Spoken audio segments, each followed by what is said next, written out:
இன்னைக்கு நடந்த WrestleMania main event night 2ல John Cena versus Cody Rhodes match. இந்த மேட்ச் நிறைய பேருக்கு வந்து பார்த்தீங்கன்னா சில பேருக்கு பிடிச்சிருக்கலாம், சில பேருக்கு ரொம்ப எக்ஸ்பெக்ட் பண்ணாங்க, அது நடக்காமல் போயிருக்கலாம். பட் ஓவராலாக நிறைய பேருக்கு சீனா வந்துட்டு சாம்பியனாக தான் போதும்பா அப்படின்னு சொல்லிட்டு நிறைய பேர் இருக்கலாம். அவங்களுக்கு எல்லாம் கண்டிப்பாக ஒரு ஹாப்பி தான். சீனா வந்துட்டு எனக்கு சாம்பியனானா போதுப்பா அப்படின்னு சொல்கிற ஆடியன்ஸ் ஃபேன்ஸுக்கெல்லாம் ரொம்பவே ஹாப்பி தான். ஸோ ஆனால் நிறைய பேர் வந்து பார்த்தீங்கன்னா ஒரு விஷயத்த நெகட்டிவாக சொல்கிறாங்க. அது வேறு எதுவும் இல்லை, ரெசல்மேனியாவுக்கு மெயின் ஈவெண்ட்டாக நடத்துறீங்க, கொடுத்த பில்டப்புக்கு இந்த மேட்ச் வந்துட்டு அவ்வளோவா இல்லை அப்படின்னு சொல்லிட்டு. கரெக்டு தான், அது உண்மை தான். ஏன்னா இந்த மேட்சை ஏற்படுத்தி கொடுத்ததே த ராக் தான். த ராக்கே அவரே இன்டர்ஃபேஸ் ஆகாமல் இருந்திருக்காரு. ஸோ அதனால் வந்து பார்த்தீங்கன்னா இப்போதைக்கு ஒரு மிகப்பெரிய மைனஸாக பார்க்கப்படுது. ஸோ இவ்வளோ பெரிய ஸ்டோரி லைனை பில்ட் பண்ணிங்க. ஸோ ஜான் சீனா வந்துட்டு 20 வருடமாக ஃபேஸ் ரன்னாக இருந்து ஹீல்டனாக மாற்றி ஒரு சாம்பியன்ஷிப் ஆகுறதுக்காக வந்துட்டு இவ்வளோ பெர்ஃபார்ம் பண்ணீங்க அப்படின்னு சொல்லிட்டு நிறைய பேர் நெகட்டிவாக வந்து பார்த்தீங்கன்னா விமர்சிக்கிறாங்க. பட் அவங்களுக்கெல்லாம் ஒரு பதிலாக வந்துட்டு கண்டிப்பாக ஜான் சீனாவோட சாம்பியன்ஷிப்பை நல்லா கொண்டு போவார் சொல்லிட்டு நம்ம கண்டிப்பாக நம்பலாம். ஸோ உங்களுக்கே தெரியும், ஜான் சீனா அவர்கள் வந்து பார்த்தீங்கன்னா ஃபேஸ்ட்னா இருக்கும்போது அவரோட சாம்பியன்ஷிப்பை எவ்வளோ நல்லா கொண்டு போவார் அப்படின்னு சொல்லிட்டு. ஸோ அதே மாதிரி இந்த ஹீல்டனாக இருக்கும்போது கண்டிப்பாக சாம்பியனை நல்லா கொண்டு போவார்னு சொல்லிட்டு நம்பலாம். ஸோ இப்போதைக்கு வந்து பார்த்தீங்கன்னா இதுதான் நிறைய பேர் வந்து பார்த்தீங்கன்னா நெகட்டிவ் வந்து பார்த்தீங்கன்னா சொல்கிறாங்க. அதுக்கு பதிலாக நம்ம ஜான் சீனா அவரோட சாம்பியனை போரிங்காக போகாமல் நல்லா இன்ட்ரெஸ்டிங்காக கொண்டு போவார்னு சொல்லிட்டு கண்டிப்பாக நம்பலாம். அதுக்கப்புறம் வந்து பார்த்தீங்கன்னா எதை பற்றி பார்க்க போகிறோம் அப்படின்னா, ஜான் சீனா ஒரு வேளை யாருக்கிட்ட தோக்குறதுக்கான வாய்ப்பு இருக்குது அப்படின்னு சொல்லிட்டு தான். ஸோ ஃபர்ஸ்ட் ஆஃப் ஆல் இப்போதைக்கே வந்துட்டு அவர் வந்துட்டு எலிமினேஷன் சாம்பியனில் கலந்து கோடி ரூட்ஸோட மோதுறதுக்கான முக்கியமான காரணமே அவர் வந்துட்டு 17 டைம் வேர்ல்டு சாம்பியன் ஆகணும்னு சொல்லிட்டு தான். அதே மாதிரி கோடி ரூட்ஸை வளர்த்து வைக்கணும். ஏன்னா அவர் இனி அடுத்த 10 வருஷத்துக்கு தேவை. அவர் தான் இப்போதைக்கு அடுத்த ஜான் சீனாவே கோடி ரூட்ஸு. ஸோ இப்போதைக்கு அவர் வந்து இப்போதைக்கு ஒரு ஃபேஸ் டர்னாக இருக்கிறாரு. அவரை உடனே ஹீல் டர்னாக மாற்ற முடியாது இல்லை, அதுக்கான ஒரு ஸ்டெப்பு தான் இதெல்லாமே நடக்கிறது. ஏன்னா இப்போதைக்கு வந்து பார்த்தீங்கன்னா ஃபேன்ஸ் நிறைய பேர் வந்து பார்த்தீங்கன்னா கோடியை பூ பண்ணிட்டாங்க, இப்போயே ஆரம்பிச்சிட்டாங்க. நிறைய பேருக்கு வந்து பார்த்தீங்கன்னா ஹேட் தான் பண்ணுறாங்க கோடி ரூட்ஸோட ஃபேஸ்ட்னால அவர் எப்போ தான் ஹீல்டன் ஆவார்னு சொல்லிட்டு. ஸோ இப்போதைக்கு என்ன ரூமர் போகுது அப்படின்னா, ஜான் சீனா இன்னைக்கு வின் பண்ணிட்டாரு.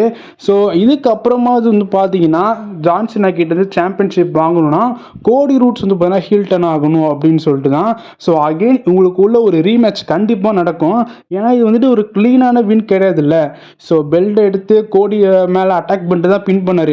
ஸோ ஃபினிஷர் போட்டு வின் பண்ணி க்ளீனாக வின் பண்ணலை. அதனால் வந்துட்டு கண்டிப்பாக எங்களுக்கான ஒரு ரீமேட்ச் கண்டிப்பாக சம்மர் ஸ்லாம் ஈவெண்ட்டில் நடக்கிறதுக்கான வாய்ப்பு ரொம்ப அதிகமாக இருக்குது. கோடி ரூட்ஸ் வெர்சஸ் ஜான் சீனாக்கான அன்டிஸ்பியூட்டட் சாம்பியன்ஷிப். அதனால் வந்து பார்த்தீங்கன்னா இவங்களுக்குள்ள ஒரு ரீமேட்ச் திரும்ப நடக்கும். அதில் வந்து கோடி ரூட்ஸ் வந்து ஃபேஸ்டனாக ஹீல்டனாக மாறினார்னா கண்டிப்பாக வேறு லெவலில் இருக்கும். ஸோ வெயிட் பண்ணி பார்க்கலாம். இது சம்மர் ஸ்லாமில் கூட நடக்கலனாலும் அடுத்த வருஷம் ரெசல்மேனியா கூட நடக்கலாம் அப்படின்னு சொல்லிட்டு ரூமர் வந்து பார்த்தீங்கன்னா போகுது. ஸோ வெயிட் பண்ணி பார்க்கலாம். பட் ஆனால் இது மட்டும் கண்டிப்பாக நடக்கிறதுக்கான வாய்ப்பு இருக்குது. ஸோ ஒருவேளை ஜான் சீனா ஒரு டைட்டில் வந்துட்டு இவங்க கூட தோக்கணும்னு நினச்சாங்கன்னா கோடி ரூட்ஸ் கிட்ட தான் வந்து பார்த்தீங்கன்னா அகெயின் லாஸ் பண்ணுறதுக்கான வாய்ப்பு இருக்குன்னு பார்த்தீங்கன்னா தெரிய வருது. ஜான் சீனாவோட தோல்வி. ஸோ வெயிட் பண்ணி பார்க்கலாம் என்ன நடக்க போகுது சொல்லிட்டு. அதே மாதிரி அப்படியே ஜான் சீனா வந்துட்டு கோடி கிட்ட தோத்துட்டாருன்னா கோடியை வளர்த்து விட்ட மாதிரியும் இருக்கும். ஸோ வெயிட் பண்ணி பார்க்கலாம் இது நடக்குமா இல்லையா அப்படின்னு சொல்லிட்டு. ஸோ அதுதாங்க, ஒருவேளை சீனா வந்துட்டு தோக்குற மாதிரி இருந்ததுன்னா கோடி கிட்ட தான் தோக்குறதுக்கான மேக்ஸிமம் வாய்ப்பே இருக்குது. ஸோ வெயிட் பண்ணி பார்க்கலாம் என்ன நடக்க போகுதுன்னு சொல்லிட்டு. ஸோ அதுதான், ஒருவேளை ரீமேட்ச் நடந்ததுன்னா கண்டிப்பாக சம்மர் ஸ்லாம்ல நடக்கலாம். அதை தாண்டி நடக்கணும்னா ரெசல்மேனியா நடக்கலாம். ஒரு பெரிய ஈவெண்ட்டில் தான் வந்துட்டு அகெயின் கோடியை வந்துட்டு சாம்பியனாக வைப்பாங்க. ஸோ அதனால தான் அதே மாதிரி நல்லா நோட் பண்ணிக்கோங்க, கோடி ரூட்ஸ் அப்போ ஹீல்டனாக மாறணும். ஃபேன்ஸ் எல்லோரும் திரும்ப பிடிக்க வைக்கணும். ஏன்னா இப்போதைக்கு ரீசெண்டாக இந்த போன வாரத்தோட ஸ்மாக் டவுனாக இருக்கட்டும், இனி நடந்த ரெசல்மேனியாவே இருக்கட்டும், அங்கே கூட நிறைய பேர் பூ பண்ணாங்க. ஸோ பார்க்கலாம் என்ன நடக்க போக சொல்லிட்டு. ஸோ அவங்க எல்லாருமே வந்துட்டு சேர் பண்ணணும்னு நினச்சாங்கன்னா கண்டிப்பாக கோடி ரூட்ஸ் வந்துட்டு ஒரு சில மாற்றங்கள் மாற்றி ஆகணும். அதை டபிள்யூ பண்ண வைப்பாங்களான்றதை நம்ம பொறுத்து இருந்து பார்க்கலாம். ஸோ இப்போதைக்கு வந்துட்டு நிறைய பேர் நெகட்டிவாக வந்து பார்த்தீங்கன்னா சொல்கிறாங்க சோஷியல் மீடியாவில், சீனா வந்துட்டு இந்த மாதிரி வந்துட்டு வின் பண்ணிட்டாரு. ஸோ அதே மாதிரி சீனாக்கும் கோடிக்குமான ஏற்ற ஃபீட் வந்து பார்த்தீங்கன்னா கொடுத்த ஹைப்புக்கு எதுவும் இல்லைன்னு சொல்கிறாங்க.